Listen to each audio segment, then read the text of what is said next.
Wilderness of the Northwest Territory, September 1778. The sun was a molten red disk sinking towards the tree line when Simon Kenton first heard the war cries. They came sharp and wild across the forest, cutting through the evening birdsong like a knife through hide. He froze, half kneeling, his breath ragged from hours arranging through the thickets along the Little Miami. "Shawnee," he muttered, close.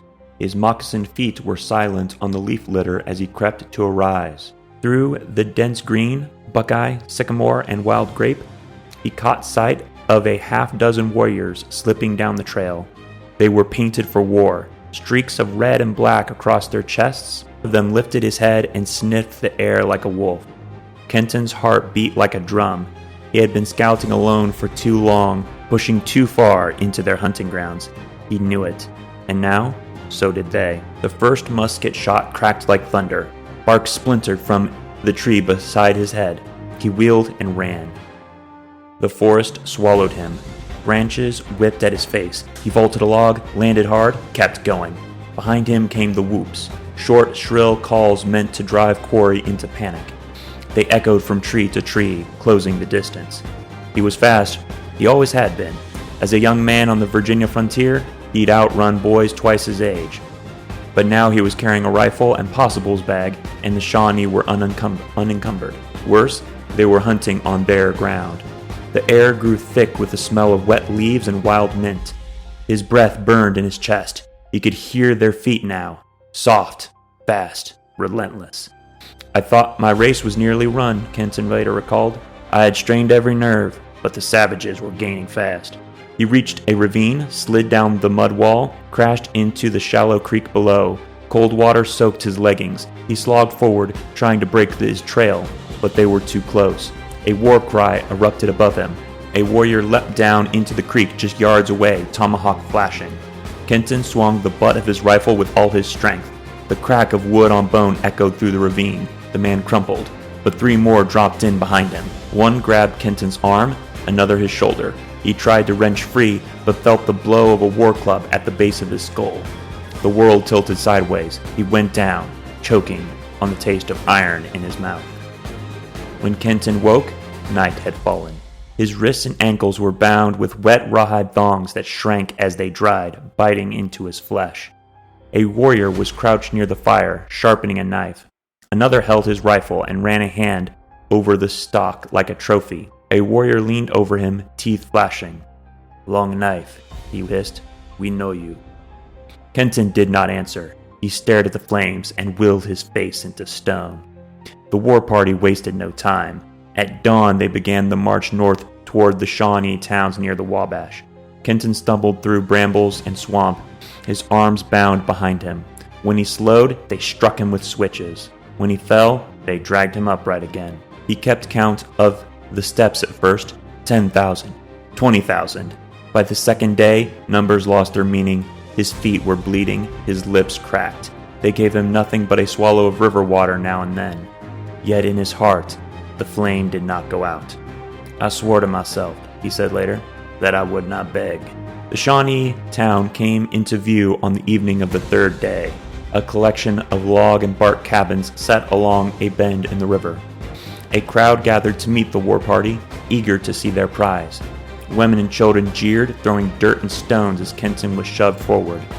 Two lines of warriors formed in the clearing, facing each other like a living corridor. Each man carried a club or a stick. The air smelled of wood smoke and sweat. A drumbeat began, slow and deliberate. The chief barked an order. Kenton knew what was coming. The gauntlet. He drew a long breath and threw his shoulders back. He would not crawl. He ran. The first blow struck him square in the ribs.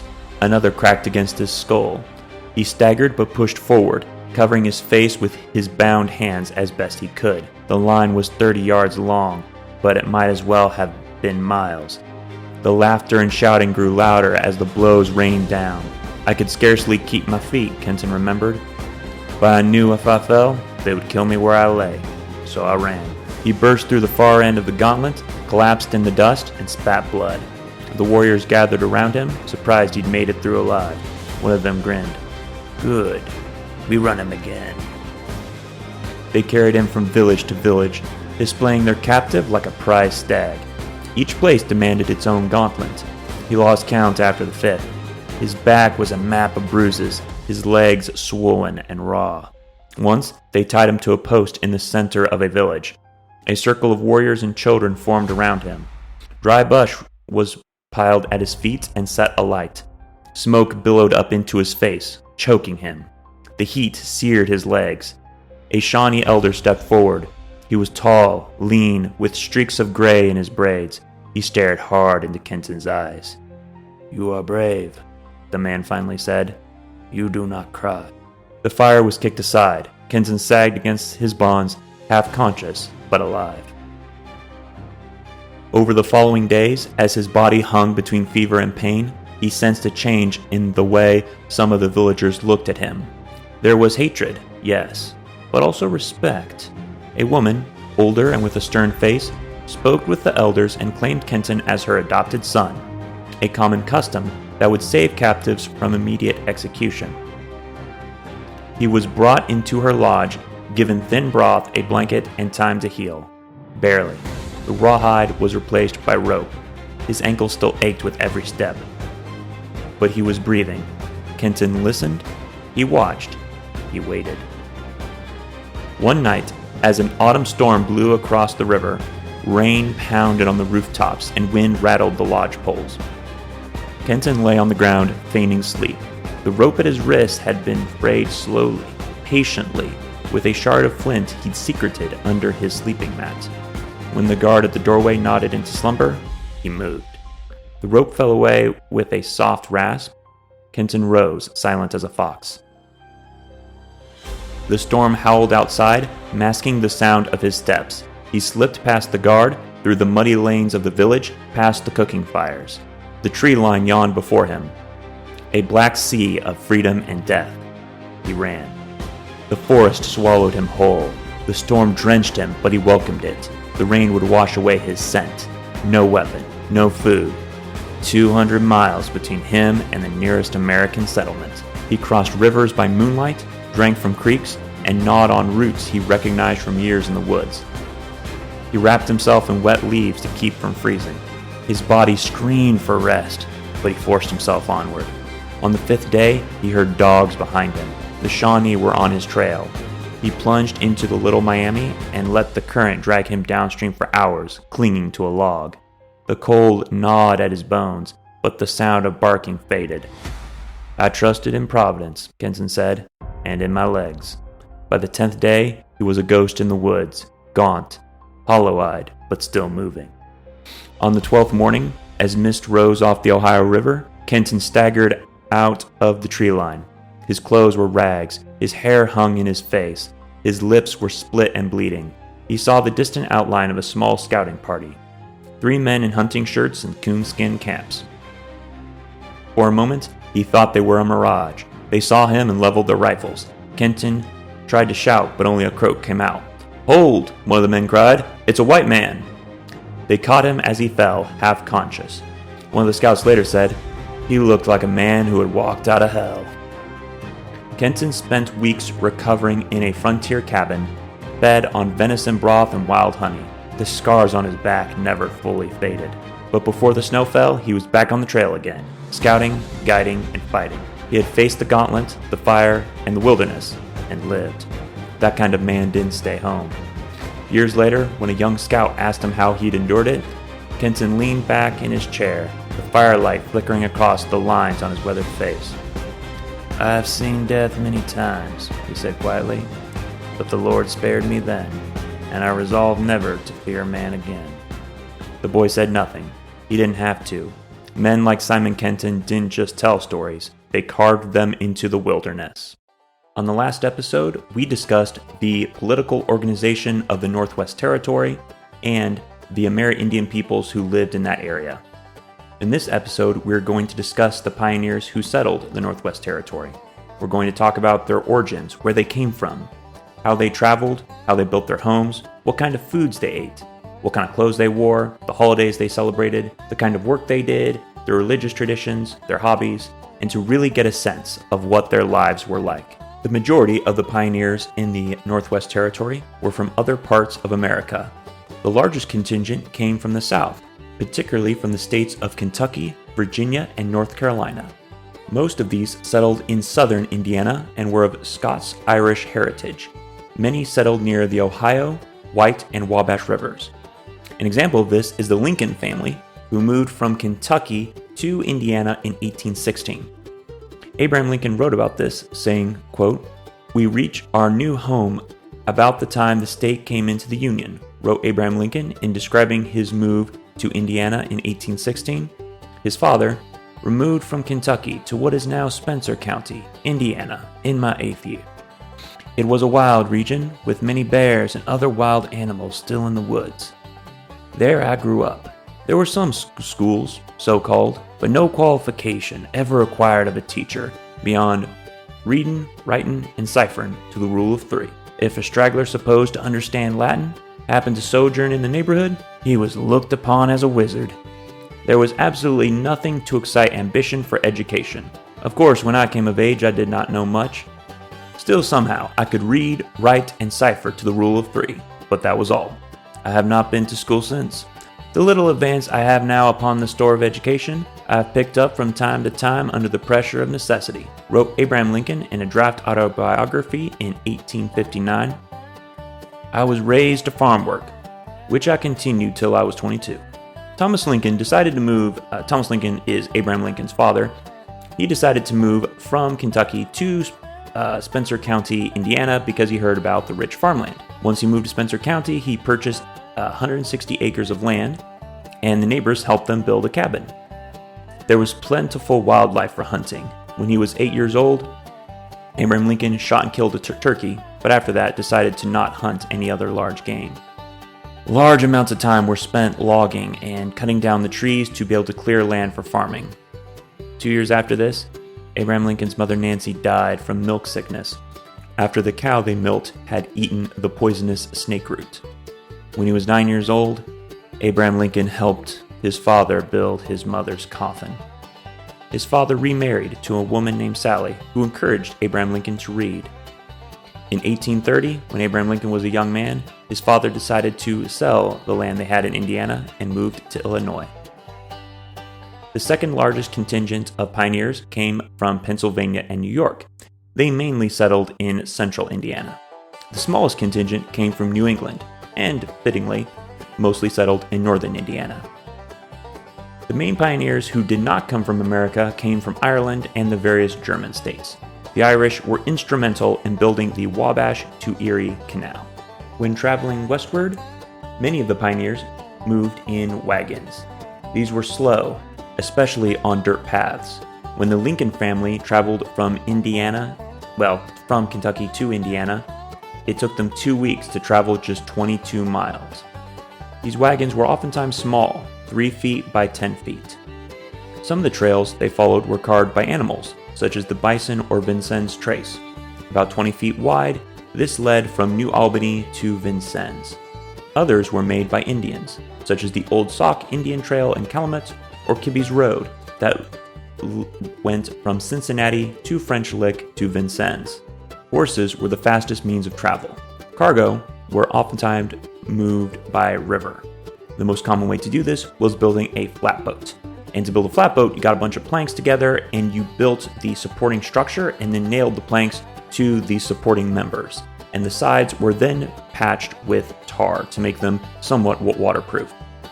Usually built in about 30 days, these boats were only intended to travel one way and to transport farm goods, often over the Ohio and Wabash rivers to St. Louis or New Orleans and to markets in those two cities. The trip from Indiana to New Orleans would oftentimes take 2 to 3 months. Once they arrived at the destination, the boat was broken up and sold for lumber.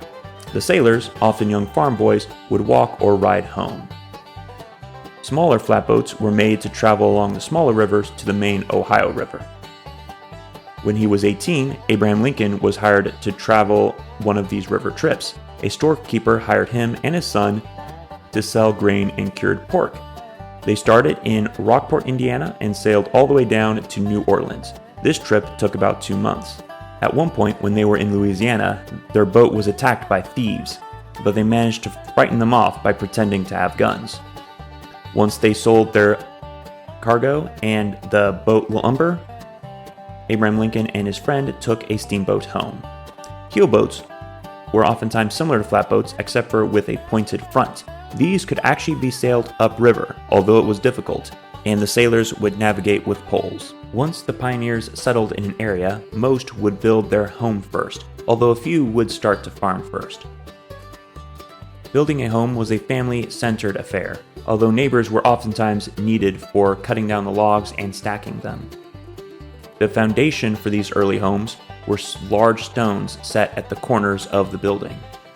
The earliest homes, these were oftentimes log cabins, were built with round logs, although later, once sawmills sprung up, they would oftentimes use squared logs. Most of the time, these logs came from the tulip poplar tree, which is also the state tree of Indiana. The settlers would notch the corners and then stack the logs on top of one another on all four sides.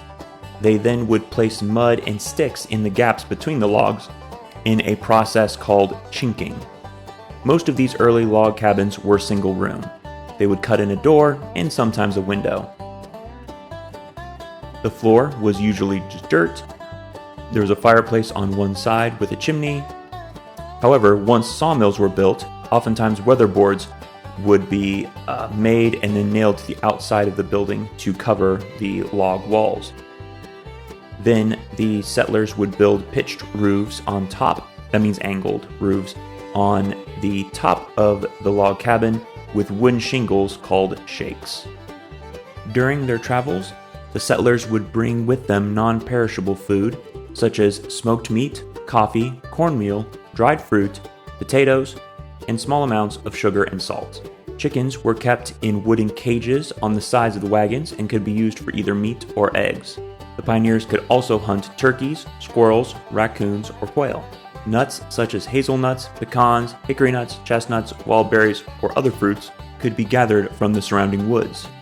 Fish could be caught in streams, and children gathered herbs such as sassafras, which could be turned into tea. Once the pioneers had settled, corn was the main crop. Cornmeal could be baked and made into corn dodgers. Corn pone was similar to dodgers, except for with the addition of yeast. Johnny cakes were similar, but with the addition of butter or bear grease. Mush was boiled cornmeal. It's oftentimes served with gravy or bear oil, and when cold could be cut up and fried and then served with honey or syrup. Hominy is soaked corn kernels with the outer shell pounded off and then the inner kernels either boiled or fried. Corn could also be made into whiskey. Pork was the most popular meat. Wild or domesticated pigs would roam the woods with their ears either clipped or a notch in them to show who owned them. The pigs were often slaughtered in early winter, and the meat was either salted or smoked to help it survive the winter. Meals were most of the time cooked over a campfire. These were using a special kind of skillet called a spider, which is basically a regular skillet but with several legs extending off to the side to make it easier to cook over a fire. The fires were oftentimes started with matches, or when they didn't have matches, flint and iron, and sometimes small amounts of gunpowder. Meat would be cured and smoked and then hung up in sheds. Vegetables would often be buried to preserve them in the cooler earth. Fruit would be made into jellies. Green corn, peas, or beans would be boiled and then dried. Onions would be hung up. Milk, butter, and cheese were very difficult to store given how quickly they would mold. And sometimes these food would be put into pots and lowered into wells where the cooler temperatures could help it last longer. Their clothes of the settlers were often made with flax, wool, or linen. Almost every home had a spinning wheel and a loom where women could weave clothing. Clothes were also made oftentimes out of deerskin, especially moccasins, which were one-piece shoes. Dyeing the clothes various colors, especially the colors pink or blue, were done with berries. Browns were achieved with sticks or walnut holes, green with various plants, and traders would oftentimes sell articles of clothing in small settlements. The clothes were significantly more expensive than they are today, with a suit could cost about as much as a sofa. Clothes were oftentimes given as a job benefit. Women would wear corsets with wood splints or reeds to maintain the desired shape. They would wear skirts called petticoats and would oftentimes wear several of them to achieve the desired shape. At work, however, they would wear a gown or a dress made out of calico, which is a woven cotton fabric and was more sturdy. They would oftentimes wear an apron and a mob cap, which is usually a white cap they would keep their hair in, as well as have detachable pockets or purses under their skirts accessible by slits. The men would wear a long shirt and a waistcoat, and early on would wear knee breeches, but over time would transition into pants. They'd oftentimes also wear buckskin, and when hunting, they would wear a shirt and a rifle or frock jacket, which the frock jacket was great at keeping out the wind and the rain. These jackets would oftentimes have a large pocket in front and would resemble a modern-day hoodie. Their shoes were generally made out of black leather and were not made with right or left feet and therefore had to be broken in. They would also wear clogs, which are like wooden platforms onto the bottom of their shoes, which increased the surface area, and they would wear this when they had to walk through mud. The pioneers celebrated many of the same holidays and social gatherings as we do today. In addition to these, in early winter, when they butchered hogs, would be a time of celebration, knowing that they would have hog meat for the rest of the winter. In spring, they would harvest maple sap from trees in order to form tree sugar. They also engage in house raisings and log rollings to help their neighbors start their homes.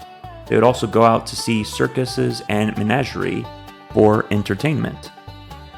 On the frontier, there's a popular phrase that went, "root pig or die." This phrase meant that the early Americans had to work hard or else they would perish. Land had to be cleared by using axes to cut down trees, and then farmers had to plow that land using their early plows, which oftentimes could jump up and injure the farmers when they hit roots if the farmers weren't careful. The two main tasks the farmers had were growing corn and raising hogs. Men would be farmers, butchers, carpenters, hunters, and woodsmen. Women would work as gardeners, cooks, seamstresses, laundresses, and nurses. After towns had gotten bigger, mills would be founded to grind grain into flour. Sawmills would be started to turn timber into lumber. Tanneries would be founded to turn hides into leather. Blacksmiths would repair tools. Hucksters would travel around with wagons to peddle small goods. They would oftentimes announce their presence with a horn and would sell dry goods such as shoes and coffee for produce. Flatboats would hire young farm boys to transport goods like Abraham Lincoln and his friend. Poor orphan children would be bound out or indentured to adults to learn a trade in exchange for food, clothing, and a basic education. Churches were the spiritual and social centers of early American life. Of the settlers in Indiana, 75% were Methodists or Baptists, with the remainder mainly being Presbyterians and Congregationalists, with small numbers of Catholics, Lutherans, Quakers, and Disciples of Christ. The main meeting would be on Sunday morning, although there were oftentimes multi-day revival meetings. They would meet to learn, worship, and sometimes engage in light trade. Sunday schools were started to help children learn to read and memorize the scriptures. Baptisms were often public and performed in rivers. Maternal associations were formed where mothers could help one another learn how to raise their children. Non-Christians would often come to churches to socialize. These early churches would first meet in homes, but then would cooperatively build log buildings in which to meet. Religions and religious topics were often discussed elsewhere, such as blacksmithing shops, and these churches were instrumental in helping people learn to read and study the scriptures. However, the pioneers would take breaks from work in order to have fun. During these breaks, they would oftentimes have spelling bees or spelling matches. Traveling musical teachers would start short-term singing schools where children could learn to sing and engage in competition. Men would practice shooting.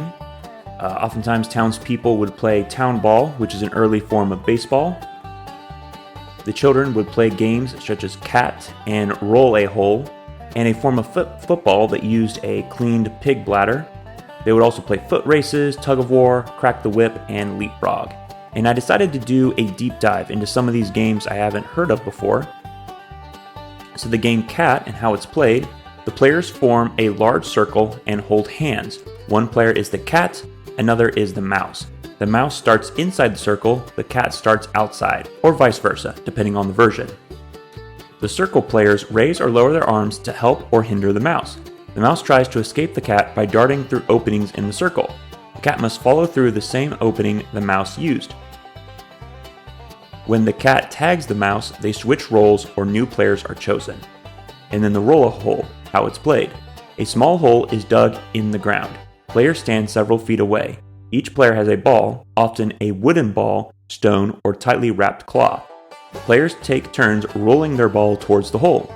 If the ball lands in the hole, the player scores a point or wins that round. Variations included knocking another player's ball away, calling shots, or losing your ball to the winner.